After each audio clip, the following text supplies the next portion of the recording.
Hello everyone, welcome once again in Guruji classes.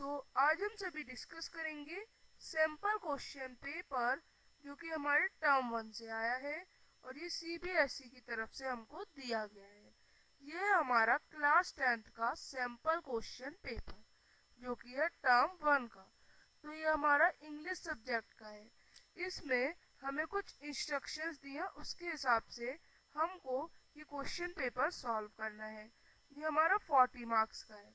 इसमें कुछ choices भी हैं और कुछ टाइम लिमिट भी है। तो आइए इसको डिस्कस करना स्टार्ट करते हैं। इससे पहले आपको बता देते हैं कि आपको जैसा पता है आपके 2 टर्म में एग्जाम होंगे। तो जो फर्स्ट टर्म आपका नवंबर में होने वाला है उसमें आपके लिए कुछ एमसीक्यू टाइप क्वेश्चंस हैं। There are MCQ questions. उसमें एमसीक्यू क्वेश्चंस है with the choice and time limit. So आइए first we know about the instructions. पहले instruction, the question paper contain 3 section. कि जो हमारा क्वेश्चन पेपर है उसमें 3 सेक्शंस है हमारे। देखते हैं कौन कौन से। दैट सेक्शन ए यानी रीडिंग वाला पार्ट, जो हमारा सेक्शन है वो रीडिंग वाला पार्ट है। Section A has 18 questions. उसमें हमारे 18 क्वेश्चन है total. Attempt a total of 14 question. आपको टोटल 14 क्वेश्चंस अटेंड करने हैं as per specific instructions for each question. जैसे कि आपको बताई जाएंगी आगे कुछ इंस्ट्रक्शंस। तो इसमें हमारे अनसीन पैसेज वगैरह हैं, तो उन पे बेस कुछ फिर क्वेश्चंस हैं वो आपको करने हैं। आपको कोई 18 में से 14 क्वेश्चंस करने हैं, यानी आपकी 4 क्वेश्चंस की चॉइस है। अब section B, writing and grammar. इसमें हमारा writing part, letter, essay and grammar part है जो कि 12 मार्क्स का है। तो आपको अटेम्प्ट करने हैं टोटल 10 क्वेश्चंस। तो we have to attempt only 10 questions as per we have to skip 2 questions. और जो इंस्ट्रक्शंस है वो आगे हमें पता चल जाएंगी। फोर्थ है हमारा दैट सेक्शन सी। जो हमारा सेक्शन सी है वो क्या है, वो लिटरेचर है। सेक्शन सी है लिटरेचर क्वेश्चंस। उसमें लिटरेचर क्वेश्चंस है। अब आप कहेंगे लिटरेचर क्वेश्चंस कैसे आ गए।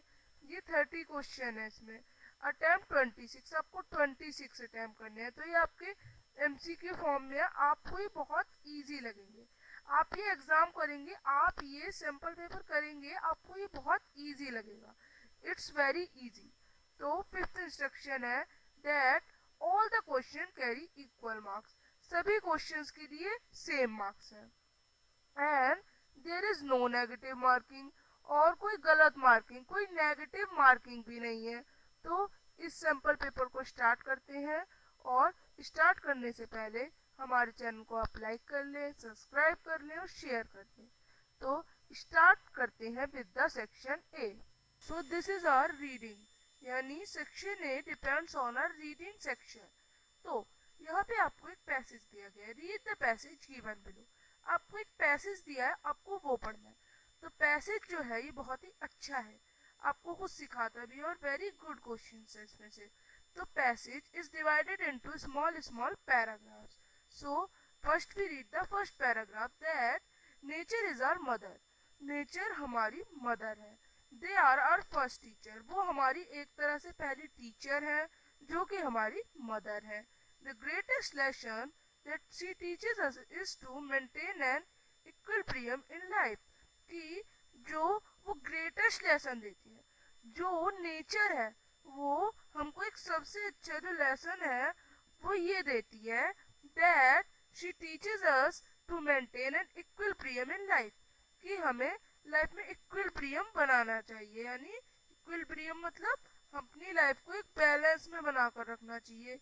कि हमें किसी टाइम पे हैप्पी होना पड़ता है, किसी टाइम पे सैड होना पड़ता है। ये सब जो है ये हमारा एक बैलेंस होता है, हमारी एक लाइफ का बैलेंस होता है। We learn to maintain composure through our choice. कि जो नेचर है वो हमें कहता है कि जो हमें लर्न करना चाहिए, हमें इसको लर्न करना चाहिए कि जो हमारा संतुलन है, जो कि हमारी जॉय है, जो कि हमारी खुशी है और जो कि हमारी शांति है, उसे हमेशा संतुलित रखना चाहिए। क्योंकि इन आवर लाइफ जॉय भी आएंगे, इंजॉयमेंट भी होगी, आपको दुख भी झेलना पड़ेगा और कभी कभी आपको डर भी लगेगा। जब आप एग्जाम देते हैं तो आपको डर लगता है, फियर लगता है, कभी कभी आपके मार्क्स बहुत कम आ जाते हैं तो आपको शोर होता है, कुछ दुखी फील होता है, और कभी कभी आपके बहुत अच्छे मार्क्स आते हैं जिससे आपको जॉय मिलता है। तो सबको एक बैलेंस बना के रखना चाहिए, हमें ना ज्यादा दुखी होना चाहिए ना ज्यादा खुश होना चाहिए, हमें सब चीजों को समझना, सब चीजों को इक्वली लेना, इक्विलिब्रियम लेना लाइफ में सीखना है। इनफैक्ट एक फैक्ट है, there are 1000 lessons that nature can teach us. जो नेचर है वो हमें बहुत से स्टेप सिखाती है, वो हमें बहुत सी चीजें बताती है कि जो हमें डेली लाइफ में यूज होती है, provide we look for them, और हमें इनको समझना चाहिए, हमें इनके बारे में बहुत जानना चाहिए और इनको फॉलो भी करना चाहिए। तो फर्स्ट पैराग्राफ यही है, that nature is our first mother, वो पहली मदर है हमारी, वो हमें लेसन टीच करती है that we have to maintain equilibrium in life, हमें बैलेंस मेंटेन करना है लाइफ में with our joy, sorrows and fears equally. So ये जो नेचर है it's also teaches us thousands lesson.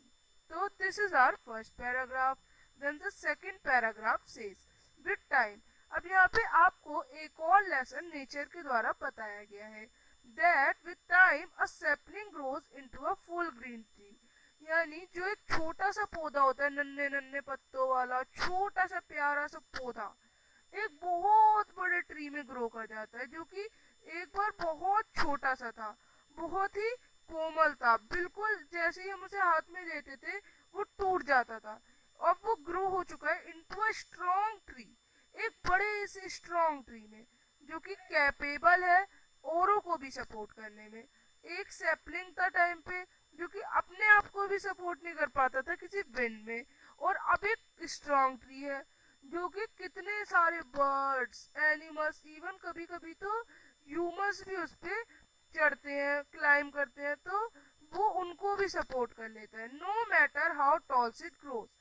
पर ये मैटर नहीं है कि वो कितना बड़ा हो चुका है, हाउ मच इट में फ्लरिश, वो कितना फला फूला है, उसमें कितने सारे फल हैं, वो कितना अच्छा पेड़ है, that supports how many animal and birds, कि जिसने इतने सारे एनिमल्स और बर्ड्स को क्या कर रखा है, अपने ऊपर सपोर्ट कर रखा है, और उस पे इतने सारे फल है, कोई आराम भी कर सकता है उसके नीचे, कितनी सारी चीजें उसमें। Its roots are firmly buried from where it once rose, पर जो उसकी रूट्स है, जो कि उसकी जड़ें हैं, जहां से वो इतना बड़ा हुआ है, वहीं उसकी जड़ें जमीन में दब चुकी है और आज भी वो वहीं है।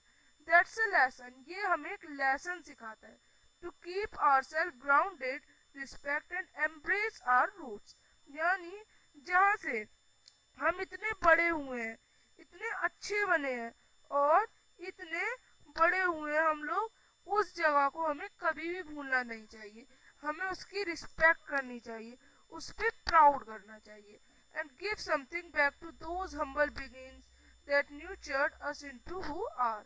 और उन लोगों के लिए भी हमें कुछ करना चाहिए जिन्होंने हमें इतना बड़ा किया है, यानी यहाँ पे हमारे पेरेंट्स के बारे में बात हो रही है कि हमारे पेरेंट्स को हमें कभी भी कुछ भी नहीं कहना चाहिए, उनकी रिस्पेक्ट करनी चाहिए, उनके ऊपर प्राउड करना चाहिए और उन्हें कुछ बैक कुछ देना चाहिए, अपना प्यार देना चाहिए, क्योंकि आज हम उन्हीं की बदौलत इतने बड़े हुए हैं।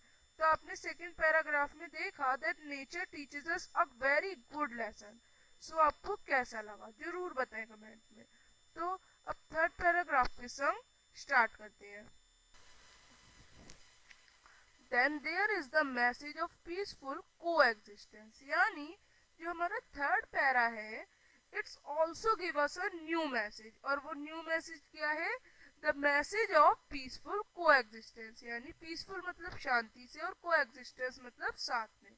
यानी हम सब देखते हैं हमारे आसपास जितने भी लोग हैं, जितने भी हैं, सभी सभी पीपल, सभी चिल्ड्रन, सभी लोग, सभी कम्युनिटी के लोग, सबको एक साथ मिलकर एक पीसफुल लाइफ जीनी चाहिए।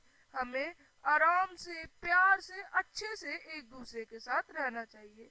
I am because we are, हम सब, यानी जो मैं हूँ, जो एक पर्टिकुलर बंदा है, वो किस लिए है? क्योंकि सब लोग हैं। क्योंकि अगर वो अकेला होगा तो वो सरवाइव नहीं कर पाएगा। और नेचर में सभी को एक साथ होना चाहिए। अब इसका एक एग्जाम्पल है, लेट्स वो डिस्कस करते हैं।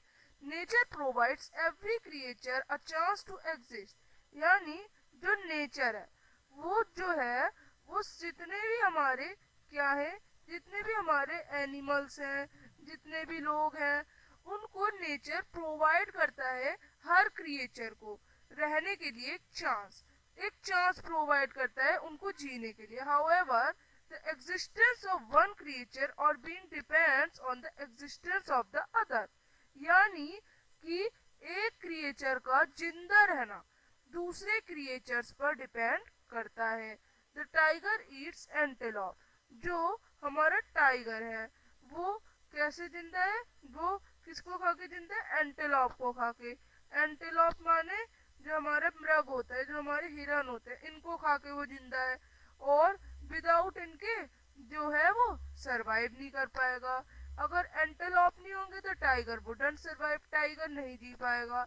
लाइकवाइज विदाउट टाइगर्स, और बिना टाइगर्स के the over abundance of antelopes would cause them to starve to death, यानी अगर ज्यादा मात्रा में एंटेलोप होंगे, टाइगर नहीं होगा, उन्हें कोई खाने ही वाला नहीं बचेगा, तो उनकी जनसंख्या बहुत बढ़ जाएगी, बहुत सारे हो जाएंगे ये। और फिर इनको भूखा मरना पड़ेगा, भूखा मरना पड़ेगा, क्योंकि खाना होगा ही नहीं सबके लिए, ग्रास भी एक दिन खत्म हो जाएगी। तो सब एक दूसरे पे डिपेंड है। अब फोर्थ पैराग्राफ क्या कहता है?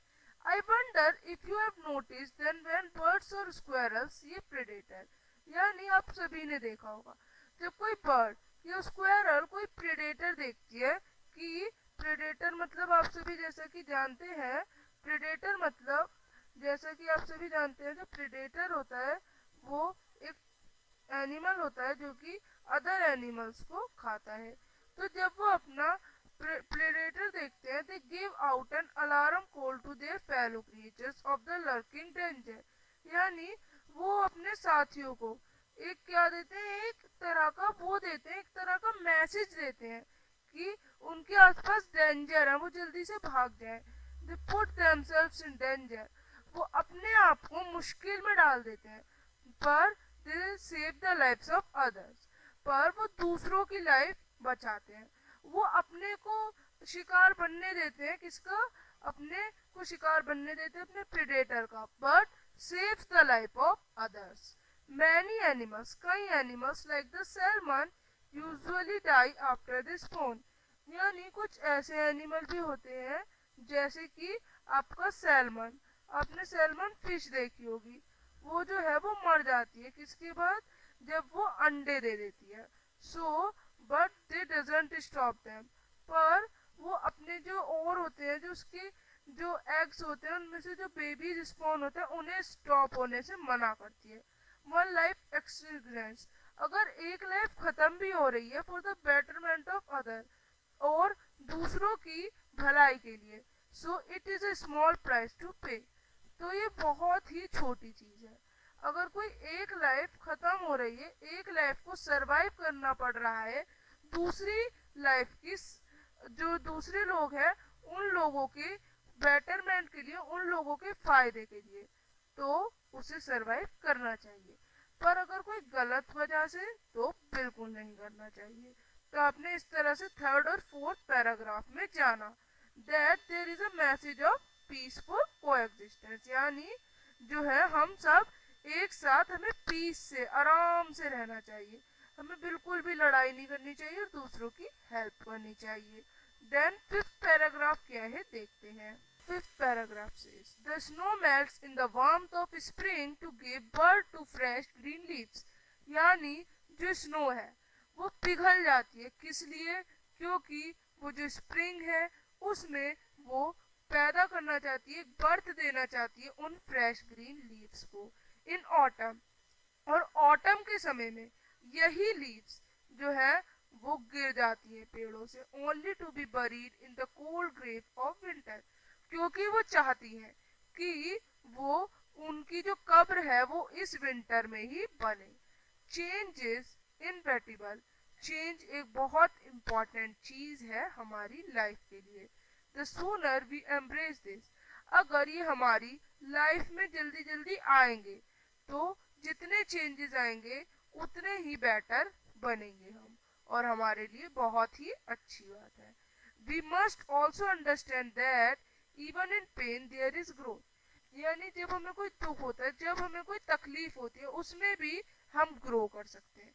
If you cut a hole in the tree, अगर आप कोई होल करें एक ट्री में, then it will grow around it, तो यहाँ पे कुछ भी ग्रो हो सकता है। नो मैटर, ये कुछ भी नहीं कह सकते हम कि इस वे में क्या आ जाए या क्या आ जाए, कहीं यहाँ से कोई रिवर ही फ्लो ना करने लगे। सिमिलरली इसी तरह, नो मैटर वॉट ग्रीफ में ब्रेक योर हार्ट, कि कौन सा दुख, कौन सा शोक आपका दिल तोड़ दे, किसी की बात या फिर कोई और चीज। Nature teaches us that life goes on, पर जो नेचर है ये हमें यही सिखाता है कि लाइफ को आगे बढ़ने दो और लाइफ आगे चलती ही जाएगी आपके साथ। सिक्स पैराग्राफ क्या कहता है? कीप इन माइंड, आप माइंड में ये याद रखें, that life isn't about making list and trying to be one step ahead of others, कि जो नेचर है वो हमें सिखाता है कि जो लाइफ है ये खाली कोई सोचने के लिए ही नहीं है और ना ही किसी से एक स्टेप आगे बढ़ने के लिए है। इस लाइफ में और भी चीजें हैं। Life is to live, life जो है ये हमारा रहने की भी चीज है, इसमें हमें अच्छे से रहना चाहिए, हमें नेचर की चीजों को समझना चाहिए। Take a break, stop being a workaholic, यानी हमें एक ब्रेक लेना चाहिए। वर्कaholic मतलब काम में डूबे रहने से हमें थोड़ा ब्रेक लेना चाहिए। एंड स्मेल द रोजेस, और नेचर की उस खुशबू को, नेचर के जो फूल है और जो भी नेचर की चीजें उनको खुशबू को महसूस करना चाहिए। Do whatever makes you feel happy, और इससे आपको बहुत ही खुशी होगी। And most of all spend some time with nature to pick up invaluable lessons, और कभी कभी कई सारे लोग जो हैं वो इस नेचर से बहुत अच्छी अच्छी चीजें सीख लेते हैं। तो आप इस तरह से पैराग्राफ समझेंगे। ये सिक्स पैराग्राफ हमने समझ लिए।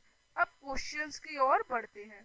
सो now we discuss the questions based on your understanding of the passage. जैसा कि आपने पैसेज पढ़ा है, answer any 8 out of the 10 questions. So after reading the passage we have to answer 8 questions. हमको answer करने हैं कोई 8 questions out of the 10 questions.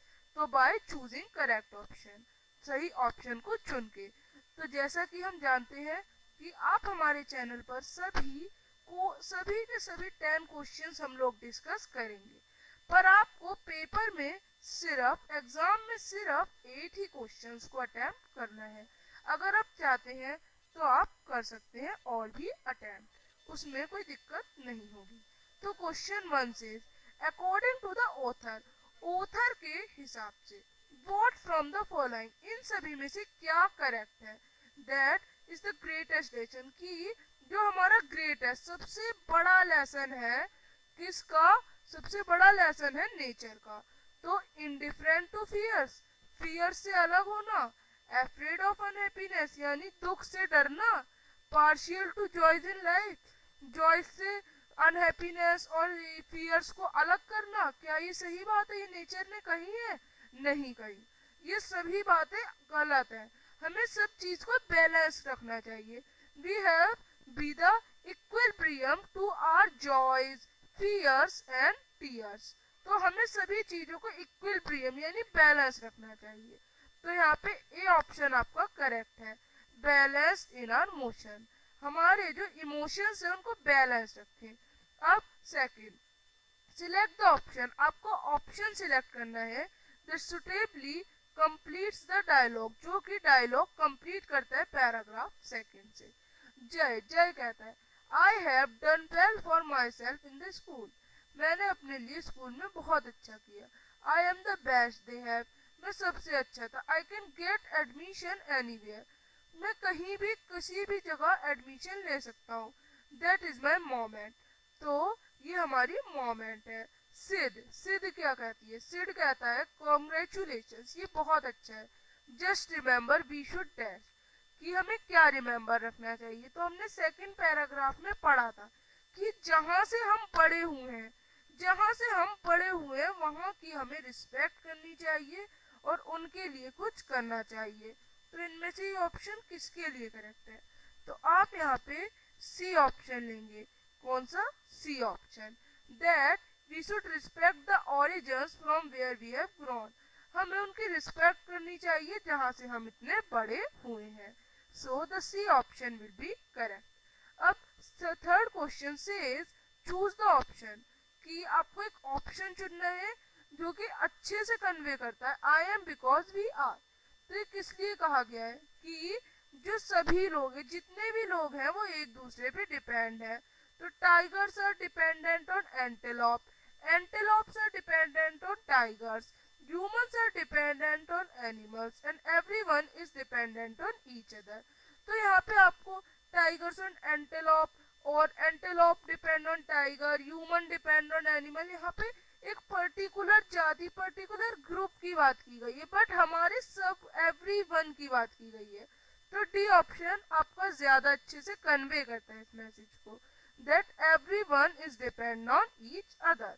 सो आप ये ऑप्शन राइट लेंगे, वैसे सभी राइट है। तो आप इस तरह से 3 क्वेश्चंस कर लेंगे। तो फोर्थ क्वेश्चन से what qualities do the birds and squirrels display when they warn others of possible danger? तो वो किस तरह से, कौन सी क्वालिटी शो करते हैं जब बर्ड्स और स्क्वेलर डिस्प्ले करते हैं वार्निंग दूसरों को किसी डेंजर की? तो आपको करेक्ट ऑप्शन चूज करना है।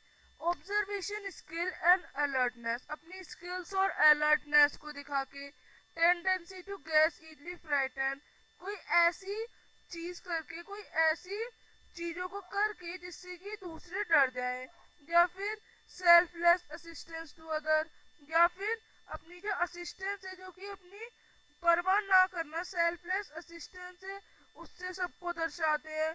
या फिर और चौथा है डिटर्मिनेशन टू प्रोटेक्ट देमसेल्फ, यानी जो उनकी डिटर्मिनेशन होती है अपने आप को प्रोटेक्ट करने की। तो आपको कौन सा ऑप्शन सही लग रहा है? तो आपको ऑप्शन होगा सेल्फलेस असिस्टेंस टू अदर, यानी अपनी बिना परवाह किए दूसरों की परवाह करना। फिफ्थ क्वेश्चन क्या कहता है? Select the option. तो आपको सिलेक्ट करना है एक option with the underline word, उन अंडरलाइन वर्ड से that words that can suitably replace the word lurking, यानी जिनको लर्किंग वर्ड से रिप्लेस किया जाए। तो लर्किंग मतलब होता क्या है? कोई गुप्त चीज या फिर कुछ इस तरह से। So the policeman pulled up the person who was wandering aimlessly through the city. The thief knew that remaining hidden was the best strategy to avoid being caught. The policeman was caught on camera while pointing with force to grab the fleeing culprit. The thief was walking boldly into house thinking it was devoid of residence. तो यहाँ पे remaining hidden, गुप्त का मतलब है, तो गुप्त, गुप्त होता है लर्किंग। तो यहाँ पे बी ऑप्शन में ये रिप्लेस हो जाएगा। अब सिक्स, तो सिक्स है अ portmanteau word like smoke. Smoke plus fog is a blend of word in which parts of multiple words are combined into a new word, यानी portmanteau एक इस तरह के वर्ड्स होते हैं जैसे कि स्मोक। तो इसमें आपको दो अलग अलग वर्ड्स की साउंड समझ में आ रही होगी, जैसे कि स्मोक में स्मोक और फॉग में ओक की। तो ये दो वर्ड्स की जो साउंड होती है उससे मिलकर एक नया वर्ड फॉर्म होता है। तो आपको बताना है इसमें से ऐसा कौन सा वर्ड है। तो आपका यहाँ पे बी वर्ड, वर्क एहोलिक। तो यहाँ पे आपको एल्कोहल और वर्क दोनों की आवाज साउंड सुनाई देकर एक नया शब्द बन रहा है। तो आप इस तरह से ये 6th क्वेश्चन तक कर लेंगे। तो आप इस तरह से ये करेंगे। So the 7th question says select the qualities, आपको क्वालिटीज सिलेक्ट करनी है पैराग्राफ 3rd से, that the author wants us to imbibe, जो कि ऑथर चाहता है हमें इम्बाइब हो, हमें याद रहे, हम हमेशा इनको समझे और इनको याद रखे। तो क्या बी क्या होना चाहिए? एक्सेप्टिव, हर चीज को एक्सेप्ट करने वाला। यस, ये बहुत इंपॉर्टेंट चीज है। पैशनेट, क्या हमें पैशनेट होना चाहिए? तो पैशनेट का मतलब क्या होता है? पैशनेट का मतलब होता है हमारा कि हमें किसी भी चीज पर क्रोध दिखाना, ये सब नहीं करना चाहिए, तो ये गलत है। अब इमोशनल, हमें इमोशनल हो जाना चाहिए हर चीज पे, नो, ये भी गलत है। और रेसिलियंट, हमें रेसिलियंट होना चाहिए। हमें स्थिति, हमें जो टाइम है उसके अकॉर्डिंग काम करना चाहिए, हमें स्थिति के टाइम के अकॉर्डिंग काम करना चाहिए। यस, रेजिलियंट भी करेक्ट। और परसेप्टिव, परसेप्टिव होना चाहिए। यस, ये भी बहुत इंपॉर्टेंट थिंग है हमारी लाइफ के लिए। तो ऑथर तीन चीजें हमें याद रखवाना चाहते हैं, एक्सेप्टिव, रेजिलियंट एंड परसेप्टिव। तो कौन सा ऑप्शन सही होगा यहाँ पे हमारा? यहाँ पे हमारा ऑप्शन नंबर सी सही होगा।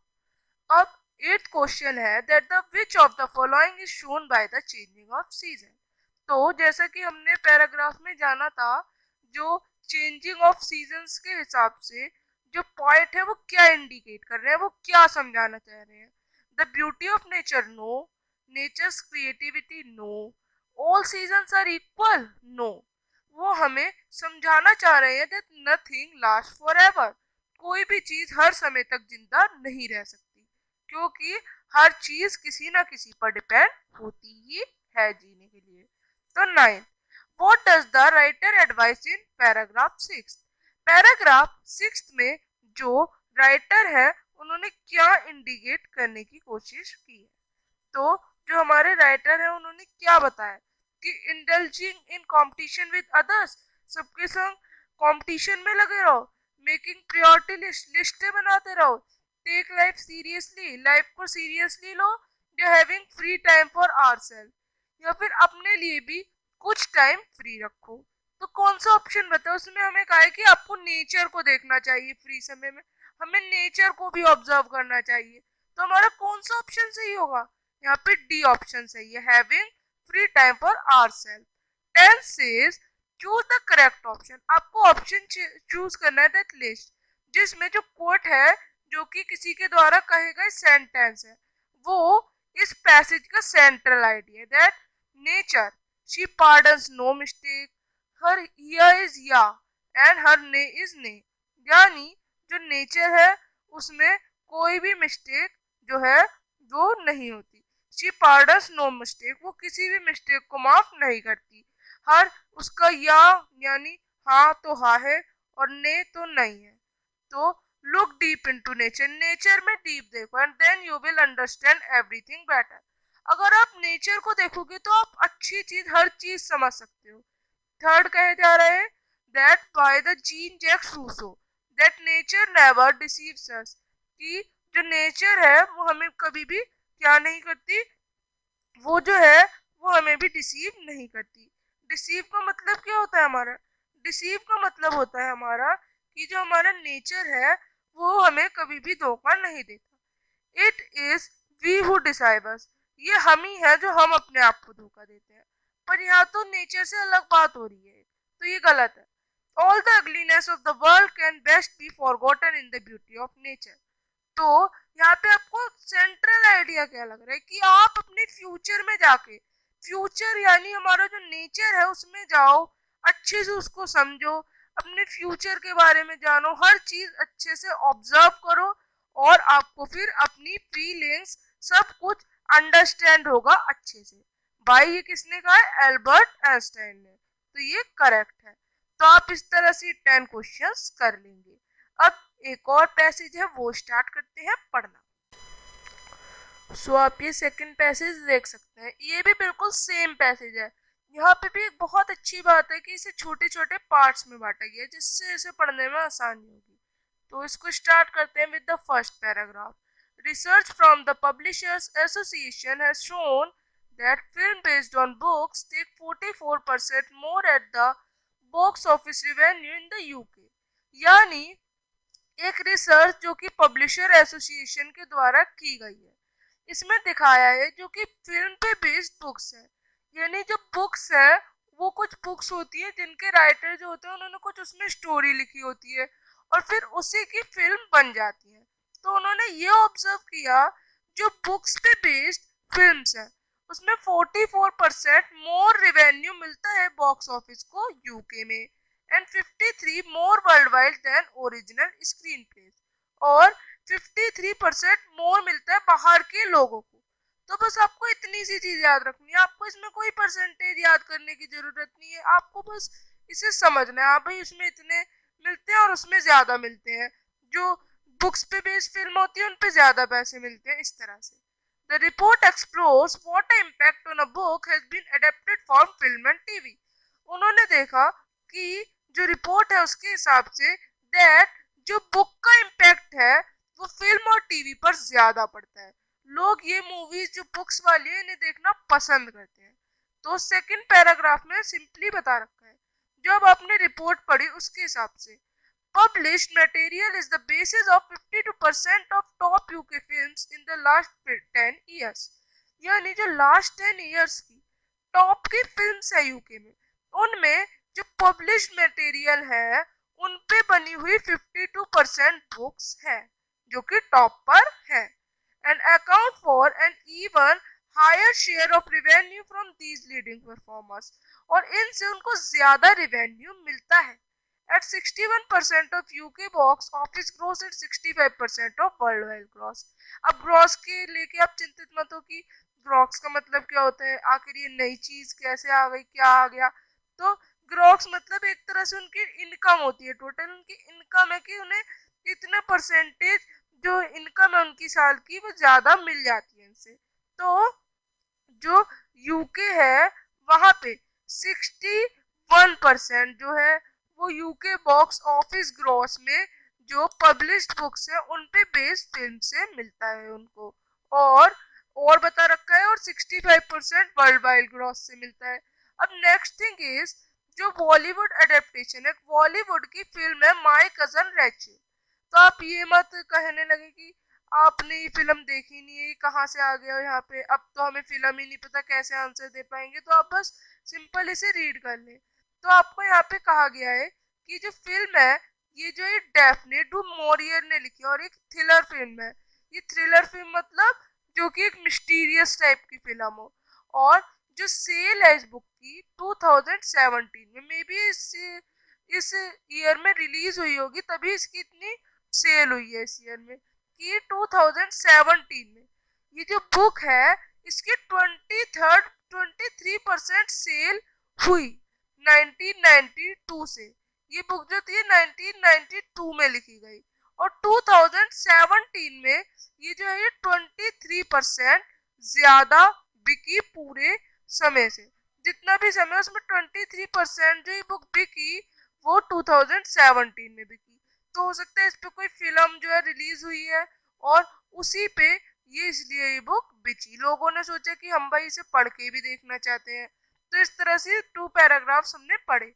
अब थर्ड पैराग्राफ की ओर चलते हैं। नेक्स्ट थर्ड पैराग्राफ है वो कहता है द रिसर्च सजेस्ट, एक रिसर्च के हिसाब से दैट अडेप्टेड फिल्म्स, जो हमारी फिल्म्स ली गई हैं, जो कि जो फिल्म्स हमारी ली गई हैं किसी चीज से, टेस्ट टू परफॉर्म बेटर, वो ज्यादा अच्छा परफॉर्म करती हैं बिकॉज फिल्म्स कैन, क्योंकि जो फिल्म्स है लेवरेज द पॉपुलैरिटी, जो कि लेवरेज का मतलब है यहाँ पे कि जितना है उससे भी ज्यादा।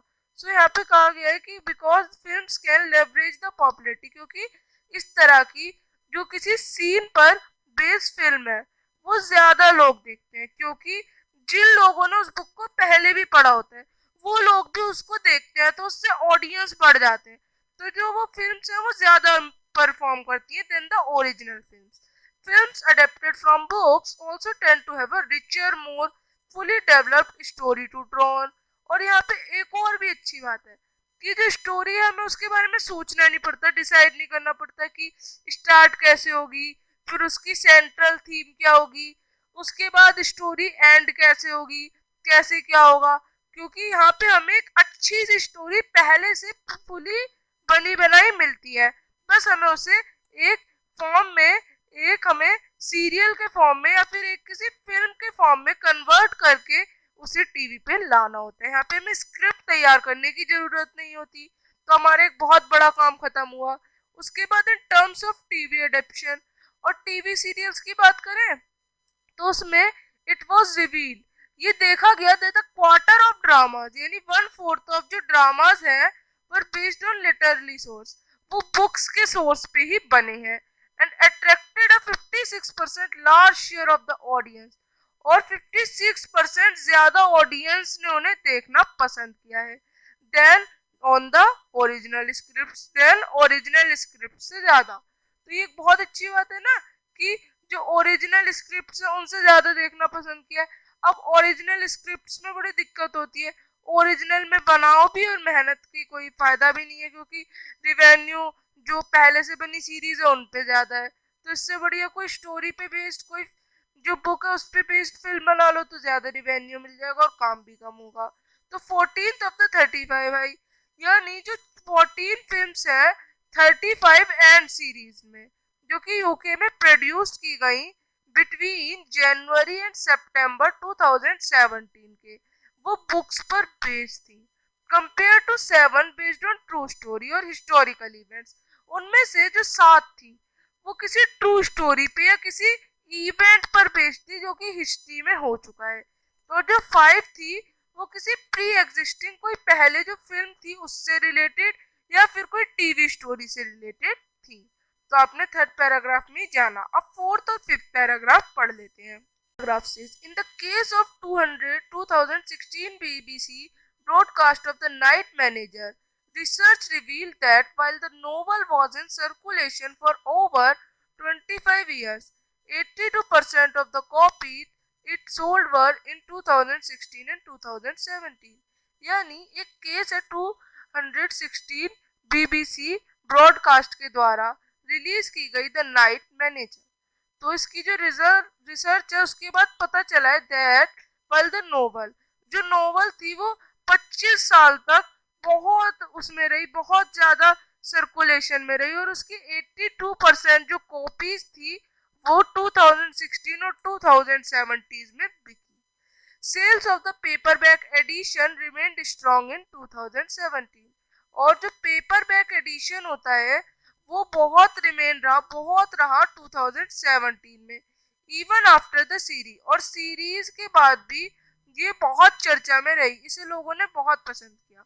तो फिफ्थ पैराग्राफ में कहा जा रहा है इन कंक्लूजन, एक कंक्लूजन के हिसाब से द रिपोर्ट से, जो रिपोर्ट है वो बताती है that there is strong two way relationship, ये एक बहुत बड़ा रिलेशनशिप है बिटवीन द पब्लिशर, जो पब्लिशिंग होती है, and the wider creative economy के बीच।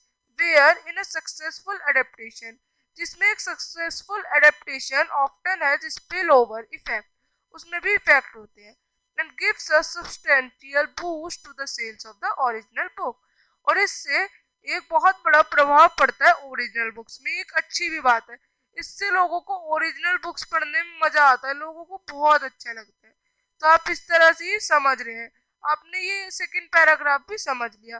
तो हमारे 10th क्लास के सभी बच्चों अब हम क्वेश्चंस करेंगे, तो स्टार्ट करते हैं। So based on your understanding of the passage, जो आपने पैसेज पढ़ा उसके बाद answer any 6 out of the 8 question by choosing the correct option.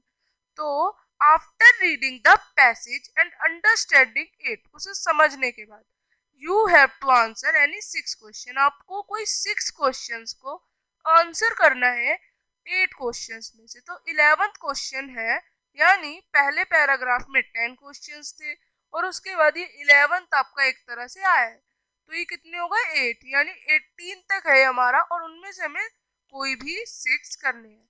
तो 8 में से आपको सिंपली याद रखना है कोई 6 करने हैं। तो 11th question says the purpose of the research by publisher association, जो पर्पस है रिसर्च का बाय द पब्लिशर्स एसोसिएशन, वो क्या स्टडी करना है, variety in film and TV show, impact of films on book, choice of books for film making, connect between books and films. तो हमने क्या पढ़ा था कि कितना बड़ा प्रभाव पड़ जाता है जो हमारी बुक्स होती है उनका फिल्म्स पर, उनकी कितनी बिक्री बढ़ जाती है, और यहाँ तक कि लोगों को भी बहुत अच्छी नॉलेज होती है अपनी लाइफ के बारे में। तो यहाँ पे कौन सा ऑप्शन सही है, यहाँ पे आपका ऑप्शन नंबर डी सही होगा कि हमने यहाँ पे और भी चीज पढ़ी कि connection between books and films. तो 12th है सिलेक्ट द ऑप्शन, आपको ऑप्शन सिलेक्ट करना है दैट इज ट्रू, जो कि ट्रू है for the two statement in two statements के लिए। The revenue generated at the book office have increase, जो रिवेन्यू है वो इंक्रीज हो गया है बुक ऑफिस का। Majority of the top films in the UK were based on publisher material, कि जो मेजॉरिटी ऑफ टॉप फिल्म्स है वो पब्लिश्ड मटेरियल से बड़ी है। तो कौन सा किसका रिजल्ट है, one is the result, one two का रिजल्ट है, या फिर वन रीजन है टू के लिए इतना होने का, या फिर वन जो है वो इंडिपेंडेंट है टू के लिए, और वन कॉन्ट्रैक्टेड, यानी जो हमारा वन है वो जो वो कॉन्ट्रैक्टिक है, यानी वो जो है वो एक कॉन्ट्रैक्ट रखता है, यानी कॉन्ट्रैक्ट टू रखता है किससे, बुक्स टू से। तो आपको यही बताना है कि कौन सा सही है। तो यहाँ पे हमारा सही होगा ए ऑप्शन, की जो वन है वो रिजल्ट है टू का। तो 13th क्वेश्चन क्या है, सिलेक्ट करना है आपको option the sales of the book in 2017, यानी 2017 में जो बुक की सेल हुई है, और जो alone accounted for 23% of sales since 1992। तो जो 23% ऑफ द सेल है वो 1992 से हुई है, तो ये 23% ओनली हुई है 2017 में। तो इसके हिसाब से आपको क्या पता चल रहा है, there were 23% higher sale in 2017 than previous years, a major chunk of sale happened in 2017, the sale were limited to 23% in 2017, या फिर there are very few books sold in the previous year। तो यहाँ पे आपका B option सही है कि एक बहुत बड़ी अमाउंट में सेल हुई है 2017 में, अगर हम 1992 के अकॉर्डिंगली देखें तो। अब 14th question, according to the research, अब रिसर्च के हिसाब से the film based on books have greater success, जो फिल्म्स है उनमें ग्रेटर सक्सेस है जो कि बुक्स पर बेस्ड होती है, बिकॉज ये इसलिए because the film get the advantage of the fame of the books, यानी जो फेम है, जो उनके फेमस लोग हैं बुक्स के, उनकी एडवांटेज के लिए। तो इस तरह से आप ये कर सकते हैं 14th क्वेश्चन तक। अब 15 डिस्कस करते हैं। So let's start, select the option listing what the given sentence refers to. तो जो आपको सेंटेंस दिया उसमें आपको ऑप्शन चूज करना है कि जो ऑप्शन है वो कौन सा सिमिलर है, कौन सा डिसाइड करता है सेम सेंटेंस को। Film adapted from books also tend to have a richer more fully developed story to draw on, यानी जो फिल्म्स हैं जो कि अडॉप्ट की जाती हैं बुक से वो और भी आसान होती है और उनसे लोग और भी रिच बन जाते हैं, और ये आसान इसलिए होती है क्योंकि आपको एक पूरी बनी हुई स्टोरी अच्छे से मिलती है। तो क्या आपका सही है, the plot and the story line of such films are better, the character are likely to more vivid, यानी जो हमारे कैरेक्टर्स है वो कैसे है, मोर विविड है। विविड का मतलब वो एक तरह से लोग उनको जानते हैं, लोग उनके बारे में परिचित है, उनको लोग जानते हैं। और third, the production of such films is meant for the rich and famous, or the settings and customs are adapted from the book, the making of such films require the author to write a sequel। तो ये गलत है और third भी गलत है, तो हमारा फर्स्ट सेकंड एंड फोर्थ सही है।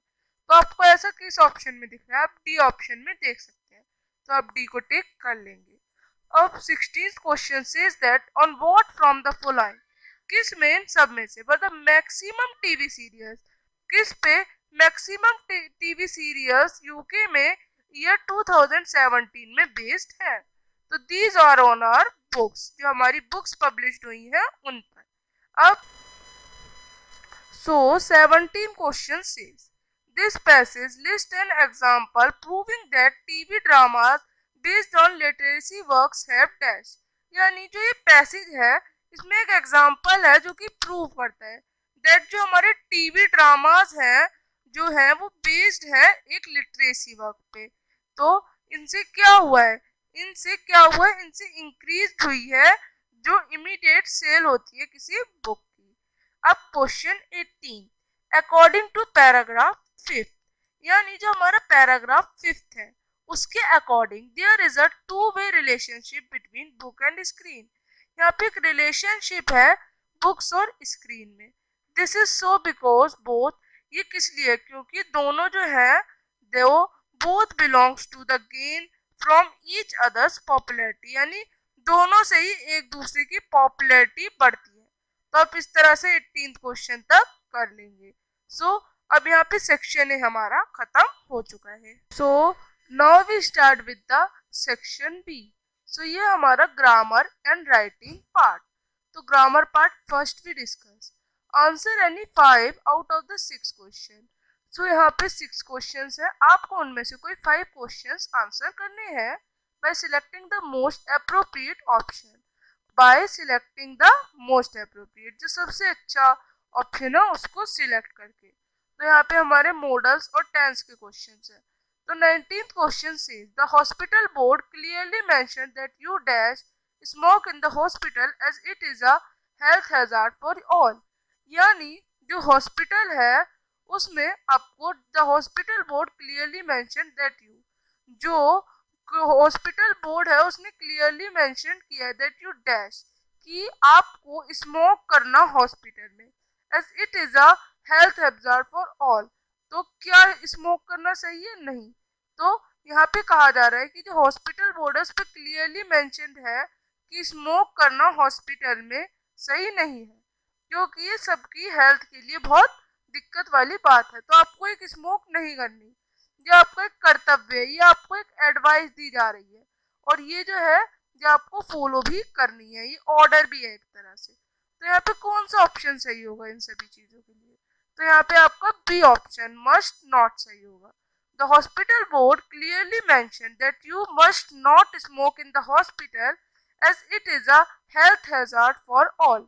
सो अब 20 क्वेश्चन की ओर बढ़ते हैं। देयर्स नेवर, तो यहाँ पे नेवर है यानी नेगेटिव है, यहाँ पे नेगेटिव है। There never dash petrol left after Rahul uses the car. तो यहाँ पे नहीं बचता होगा तभी नेवर यूज हुआ है। तो यहाँ पे क्या कहा गया है कि यहाँ पे जो गाड़ी है राहुल की, जब भी वो उसे चलाने की सोचता है तो उसमें पेट्रोल नहीं बचता।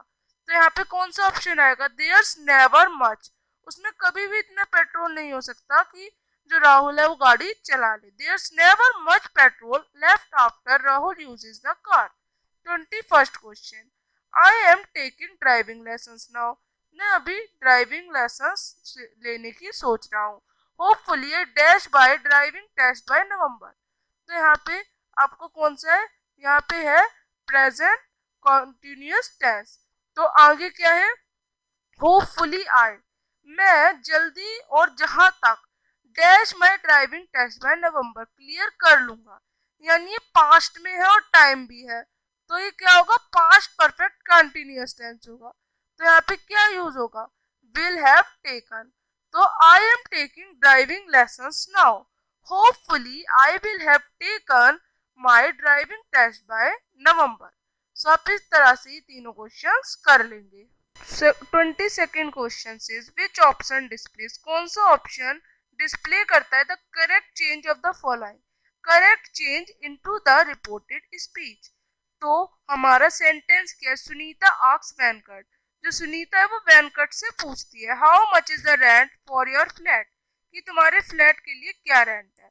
तो आपको इसे अपनी लैंग्वेज में कन्वर्ट करते हुए किसी और को बताना है, तो इस तरह से हम रिपोर्टेड स्पीच में कन्वर्ट करेंगे। तो यहाँ पे कौन सा ऑप्शन सबसे सही है? दैट सुनीता आस्क्ड, सुनीता ने पूछा वेंकट से how much the rent for his flat was, कि जो उसका फ्लैट है उसका कितना रेंट है। अब इस तरह से आप ये 22nd कर लेंगे। 23rd says which option displaces the correct change of the following to reported speech. यानी यहाँ पे भी सेम थिंग है, आपको बताने की कौन सा करेक्ट चेंज है फॉलोइंग में से रिपोर्टेड स्पीच के लिए। शी सेड, उसने कहा I told Damanjeet to send you an email 3 days ago, कि मैंने जो दमनजीत था उससे कहा था 3 दिन पहले कि वो अपनी ईमेल मुझे सेंड कर दे।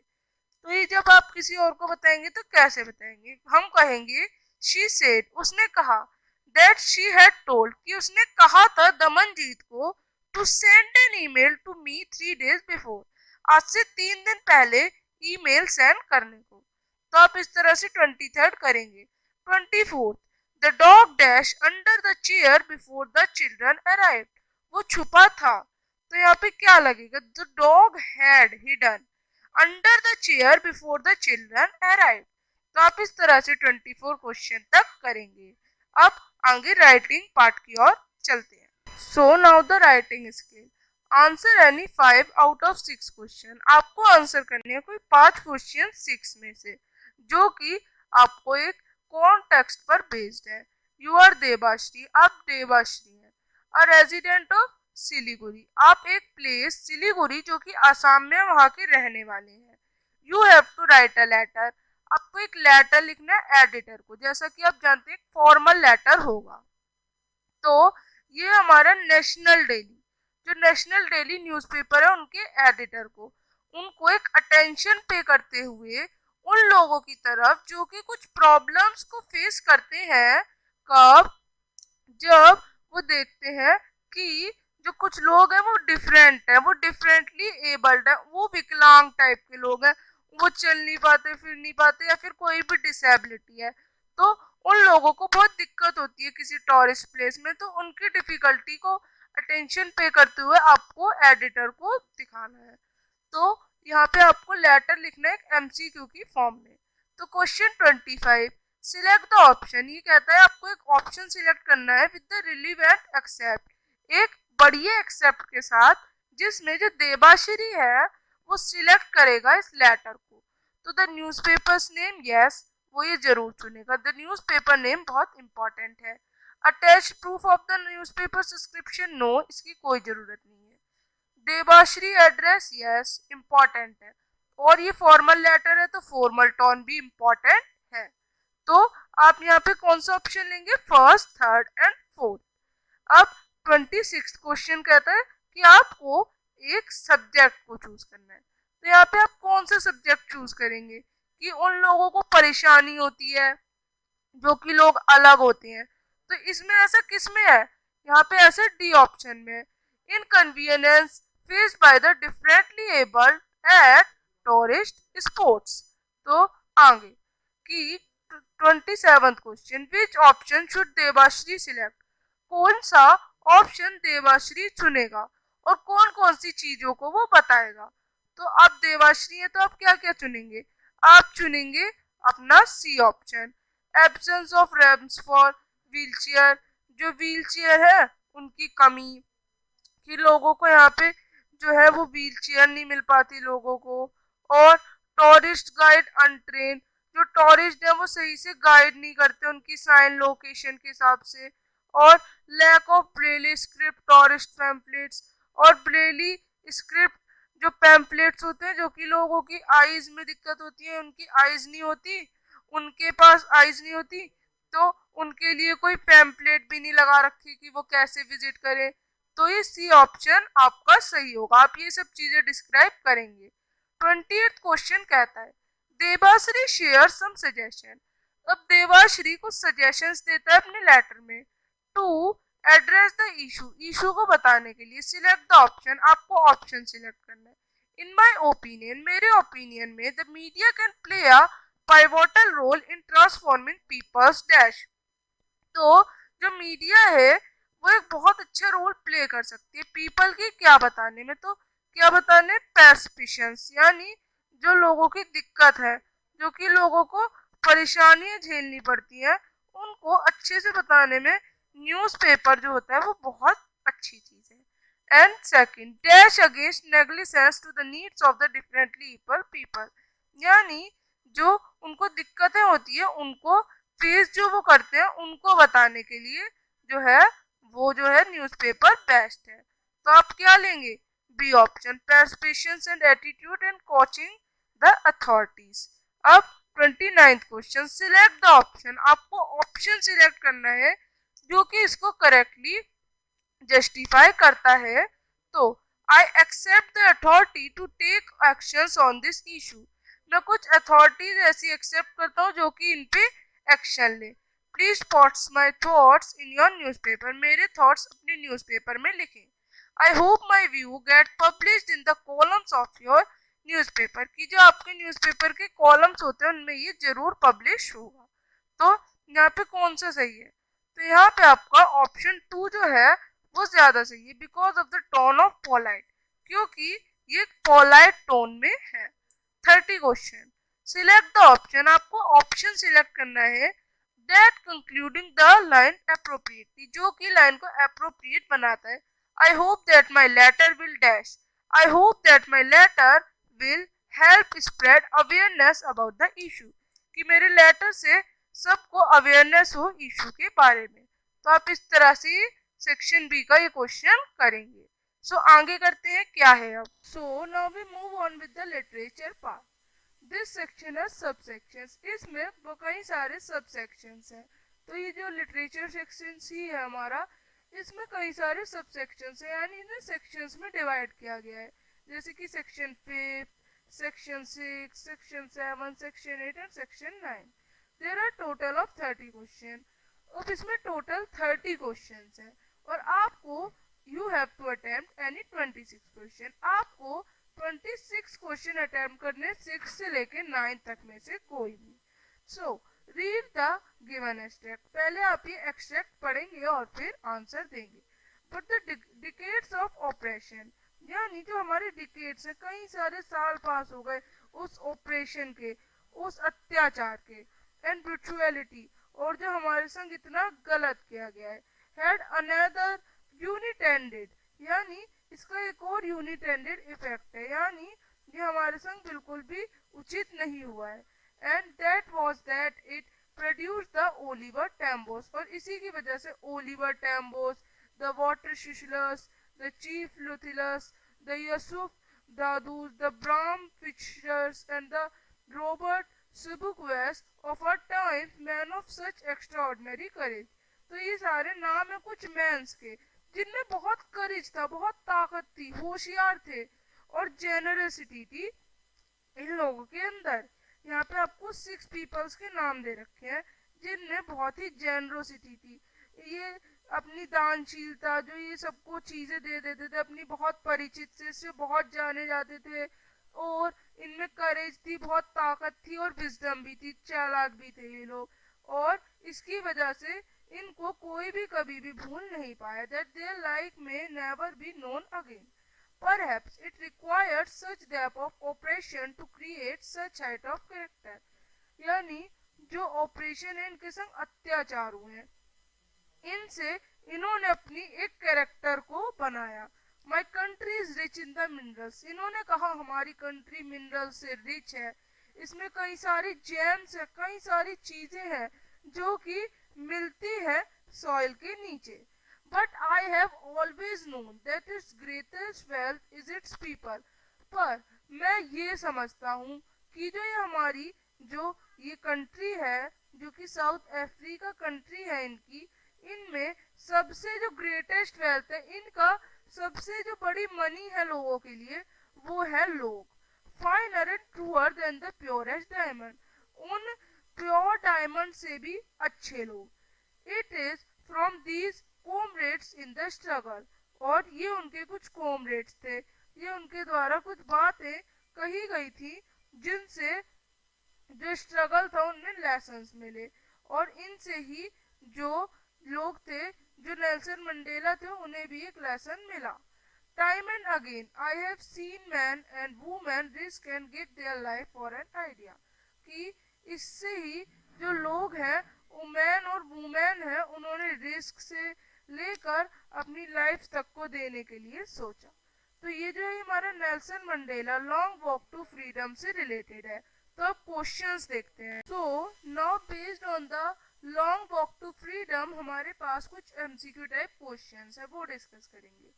What was the unintended effect of the long operation, जो इतना बड़ा जो हमारा ऑपरेशन हुआ, इतना बड़ा अत्याचार हुआ लोगों के संग, तो ये बिना प्लान का एक अत्याचार था। तो इसके लिए आप क्या करेक्ट ऑप्शन चुनना चाहेंगे? It made the people indifferent to injustice, it made the people reject oppression, it influenced the generation to fight against injustice, it made the people affect their oppression। तो यहाँ पे सी है, इसने एक प्रभाव डाला, इनने लोगों पे एक प्रभाव डाला कि लोग और ताकतवर हो गए और अपनी जो इनजस्टिस के खिलाफ लड़ने के लिए तैयार हुए। तो ये आपका सही।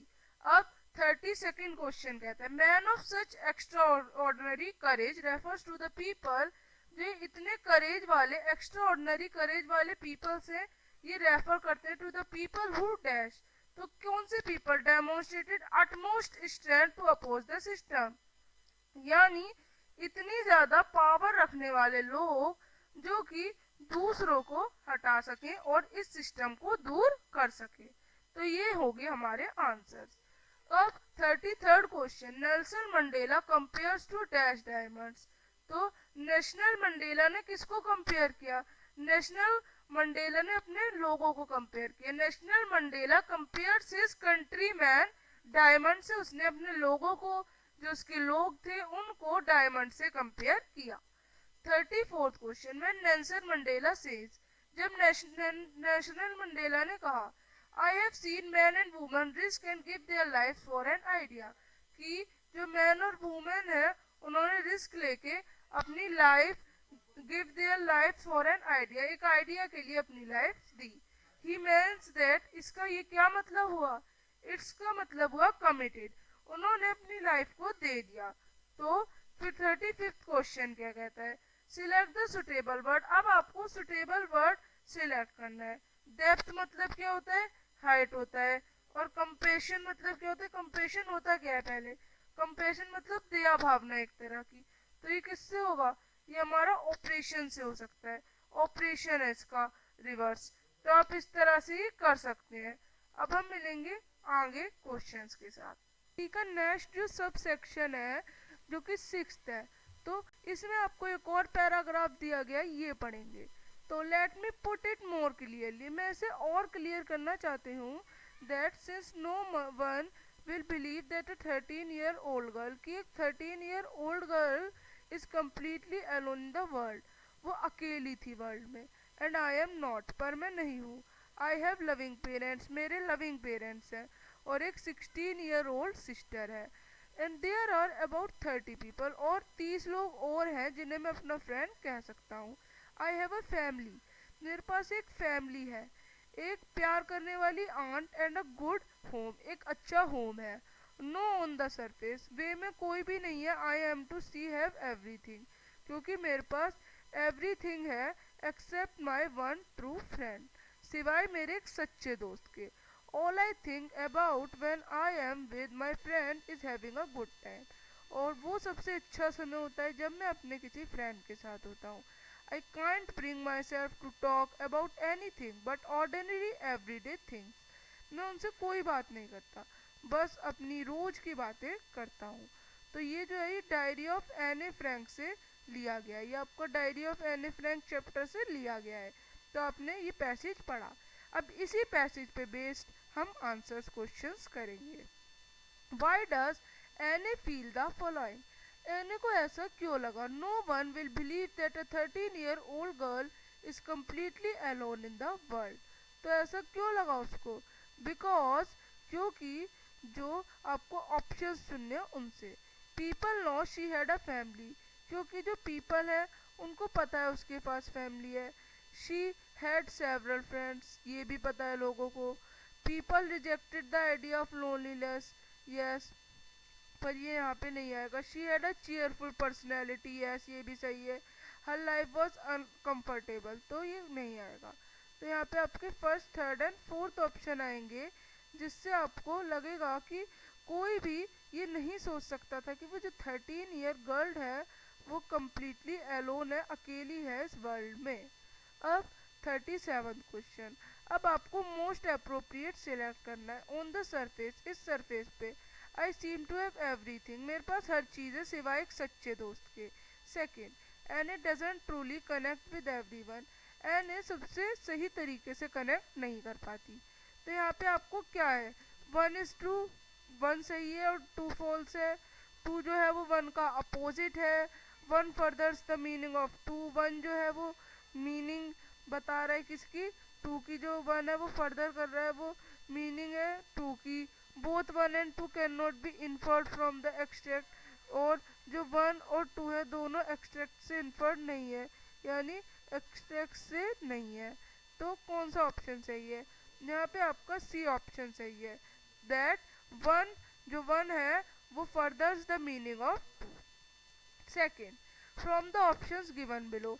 तब आपको कुछ ऑप्शंस गिवन है, identify N tone in the extract. आपको बतानी है एन की टोन एक्सट्रैक्ट में, रेस्टलेस, डिससेटिस्फाइड, स्केयर्ड या हर्ट। तो यहाँ पे उसकी कैसी फीलिंग है? डिससेटिस्फाइड, वो सेटिस्फाइड नहीं है क्योंकि उसके पास एक ट्रू फ्रेंड नहीं है। अब 39th question, select the option. आपको सिलेक्ट करना है एक ऑप्शन विच डिस्प्लेज एग्जाम्पल, जो कि डिस्प्ले करता है एक example having a good time. तो यहाँ पे कौन सा करता है? हम सीधे बात करते हैं first. He is out for a picnic, वो पिकनिक के लिए जाता है विद हिज फ्रेंड्स, अपने फ्रेंड्स के संग, and they are loving and singing together. वो सब सही है, वो सब एक साथ है। तो जो हमारा गुड टाइम होता है वो किन के संग होता है? फ्रेंड्स के संग।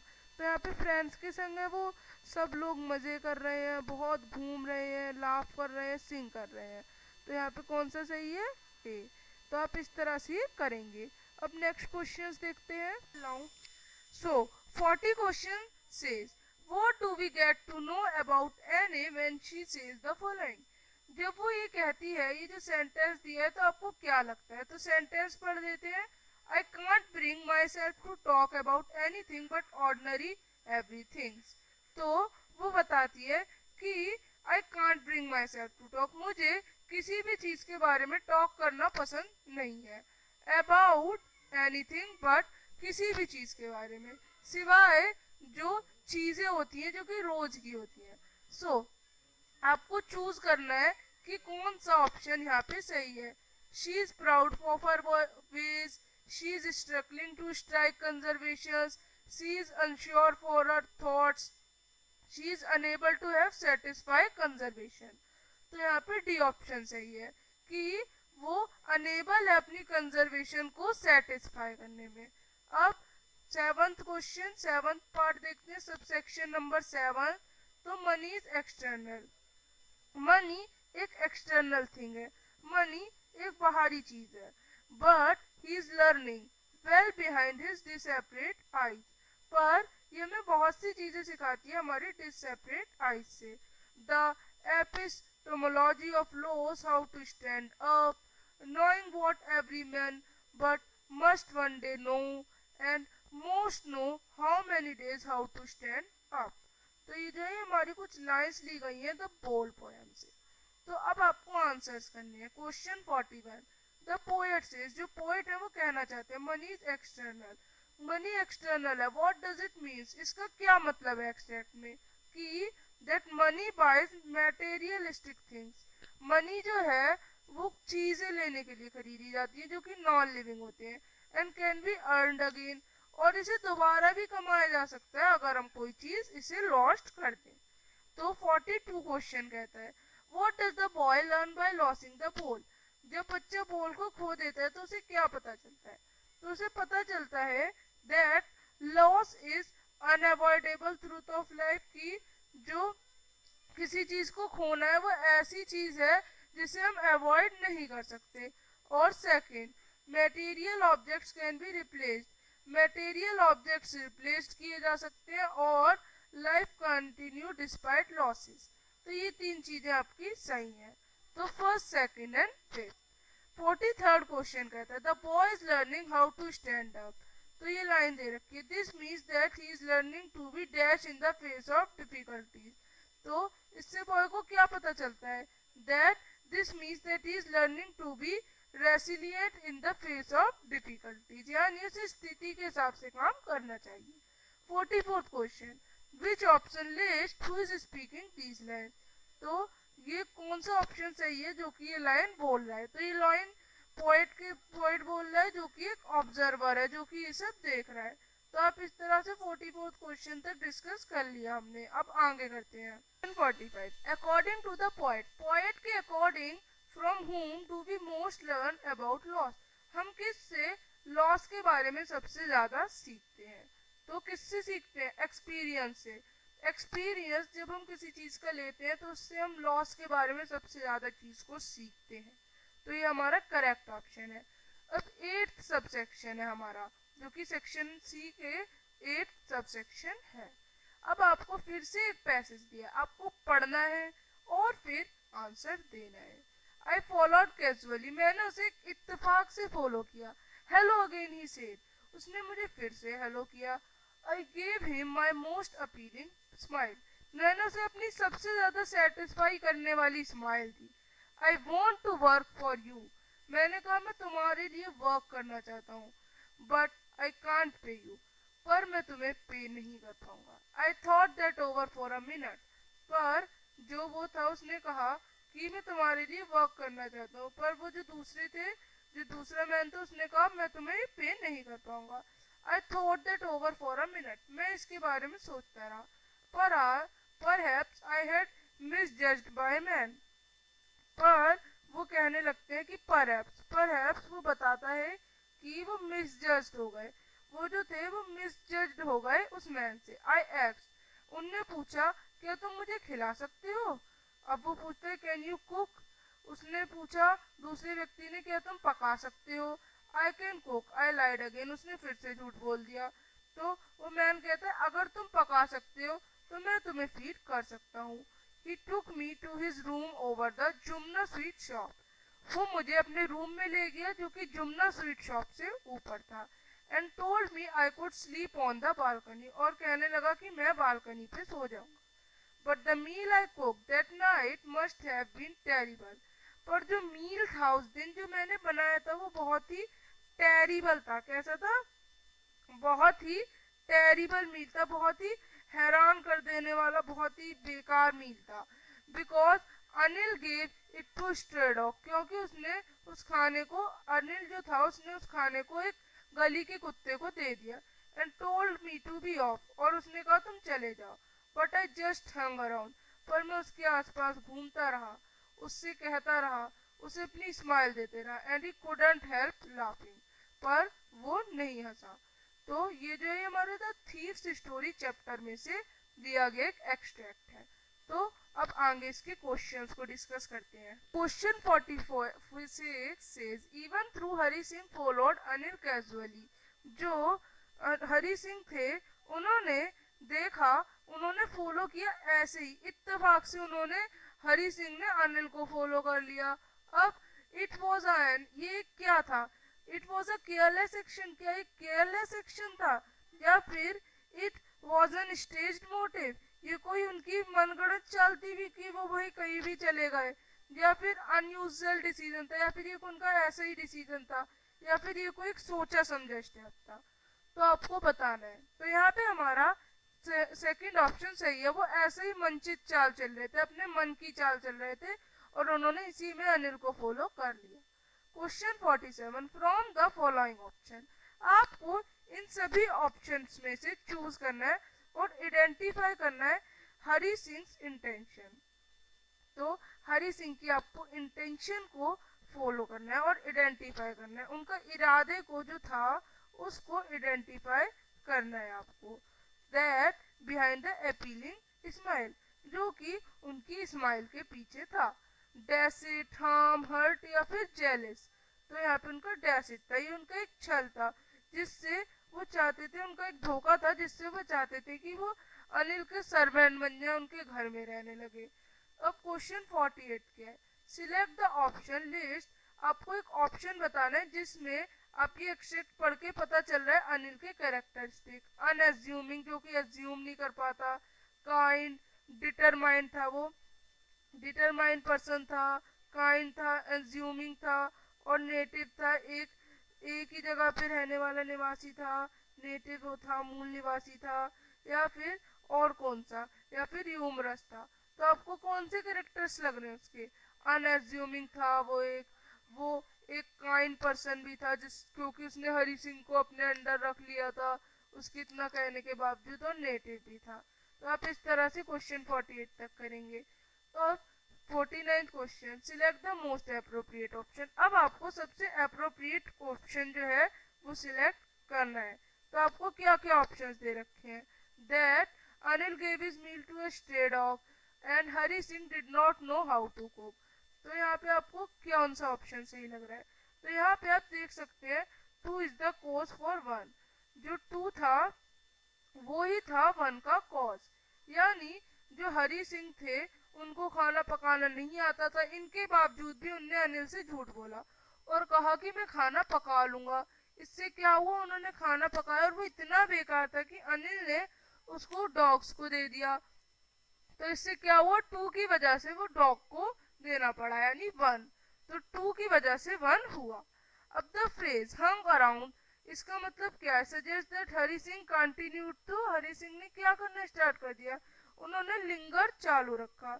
अब लिंगर का मतलब क्या होता है, लिंगर का मतलब होता है कि उन्होंने अपना जो ठहराना था, उनका डरना था, उनका रोना था, वो चालू रखना, उन्होंने सोच विचार दुख में रहना, ये सब चालू रखा।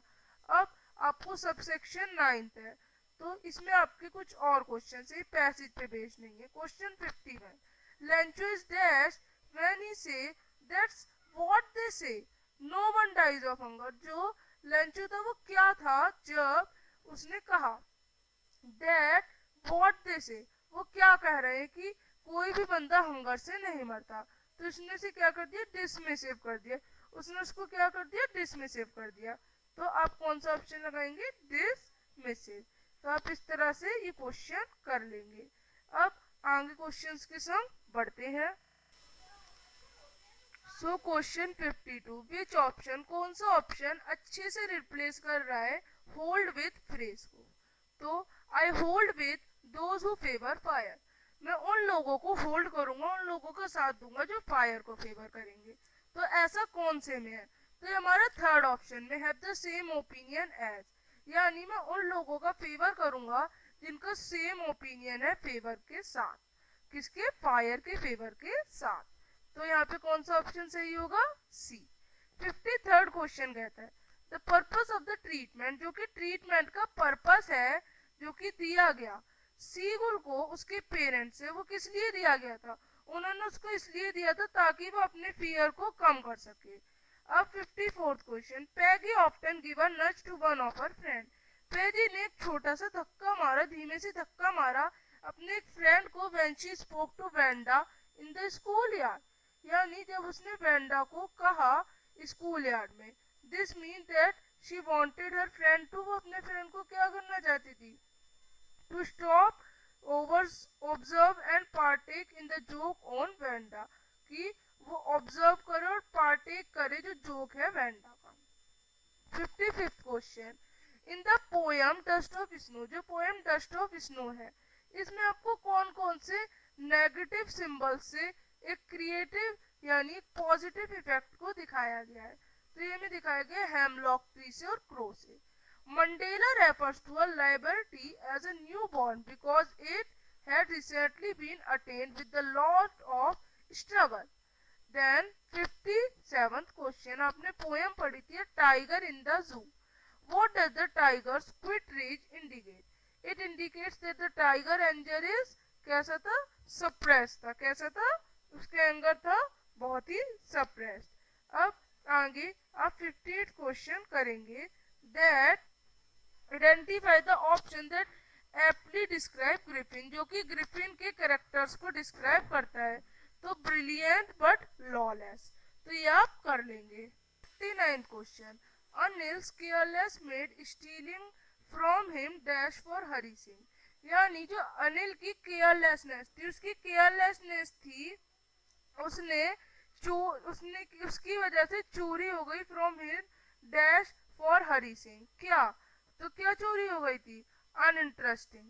अब question 60, what does the explanation, ये एक्सप्लेनेशन क्या है, this is a Triumph of surgery, ये है बाय मिसेस पम्फ्री, पम्फ्री ने कहा है, इसका मतलब क्या है, तो इसका मतलब है the plan venture was fruitful, यानी जो उनका व्यापार करने का प्लान था वो फ्रूटफुल, यानी उनसे बहुत लाभ हुआ। तो इस तरह से यहाँ पे हमारा ये सैंपल पेपर खत्म होता है। तो बाय एवरीवन, हमारे चैनल को लाइक करें, सब्सक्राइब करें एंड ऑल्सो शेयर करें। बाय।